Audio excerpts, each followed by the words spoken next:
Okay, oh, this is the first reaction, Aurora, a song I do know by the other artist, BONEY M, but I've never heard her sing it. So, Aurora with Rasputin, acoustic, live. Let's go.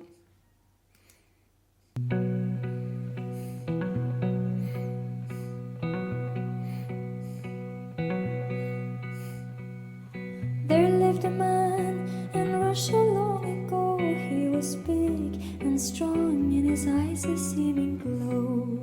Most people looked with terror and with fear, but to Moscow chicks he was such a lovely dear.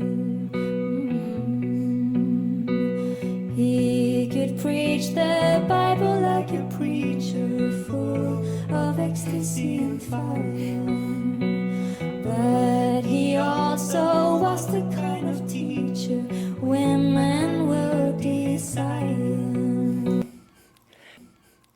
I'm always enamored, and I'm honest to admit it, by the radiance. She's a beautiful woman, and that's kind of genetically something she was gifted with, but she's just talented. We all know that, guys, don't we? Singer, songwriter, musician, dancer, choreographer, producer. And so she's all of that, but also she just captivates the screen. But this was a song released in 1978, which I'm sure you guys will know. And I remember 78, I was 13, BONEY M.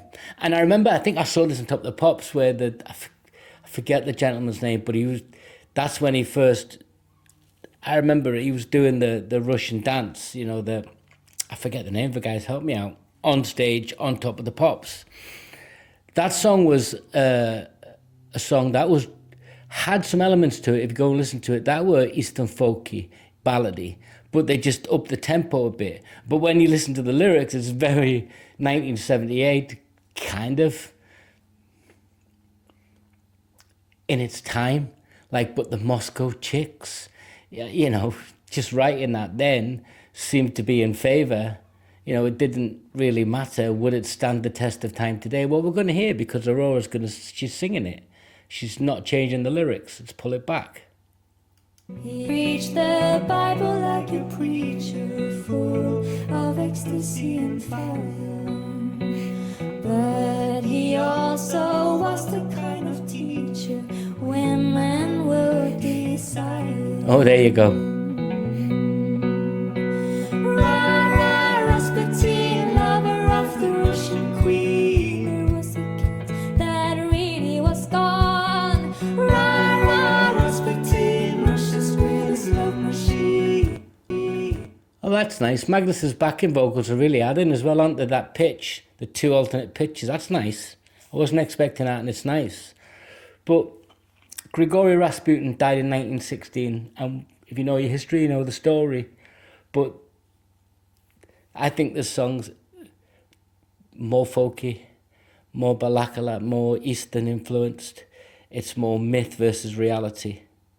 In her tone, the way she's presenting it, I think that's what I'm going to feel I'm going to get. Let's see what we get. How he carried on. This man just gotta go, declared his enemies, but the ladies begged, don't you try to do it, please. No doubt this Rasputin had lots of hidden charms, though he was super. She's round the campfire. She's singing the story of the myth of Rasputin. And that's a story that will get told from campfire to campfire in that folk tradition. Whereas the BONEY M thing was more, I suspect, the songwriters would start out with that intention as a translation of a fable into modern pop, disco music. But she's kind of stripping it away. She's not changed the song, but it's how it's relayed to me is totally different. I get that folky campfire feel. It's obvious, guys. I'm not giving you anything you don't know. At least I don't think I am. But it's just how I'm feeling. Let me know. Because I just see this as a campfire song, as a folk ballad. And she's changing not the narrative, but the way the song's delivered and received. Same lyrics, same context, but it makes you think more about Rasputin and the myth, because he wasn't that. It's hotly disputed. They just fell into his arms.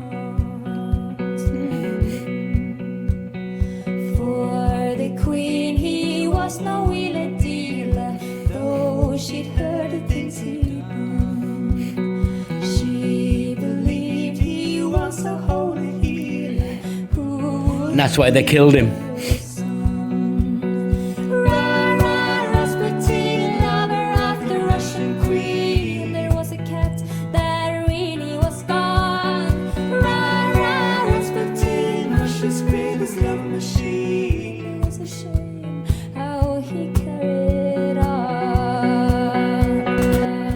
I mean, there's empathy there. There's not empathy. There's also like a pathos. It's like, it really was a shame how it was allowed. And it's great.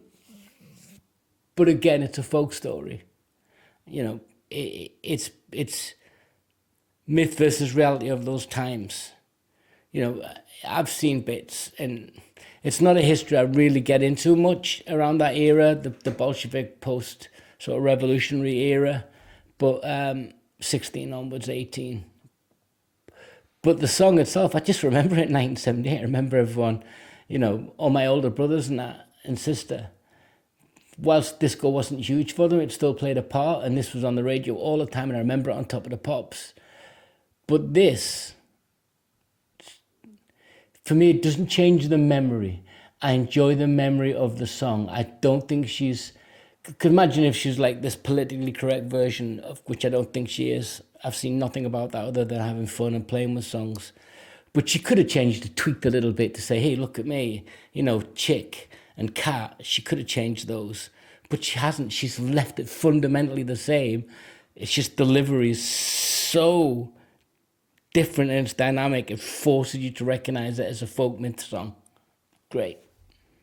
Or it forces you to interpret her version as a folk myth song and allow BONEY M's version still to stand up. I don't have to criticize BONEY M's song because I don't want to. It was fun at the time. There you go. The chanting.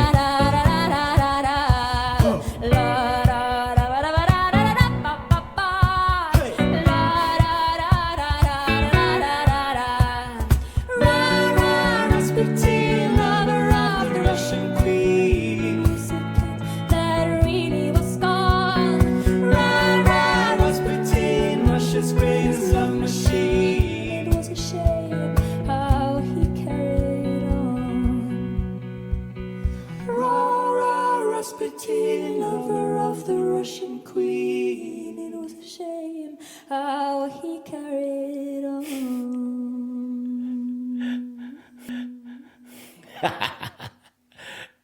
I love that. She's just she's not an enigma because she lets you see who she is. From what I've learned so far, it's great.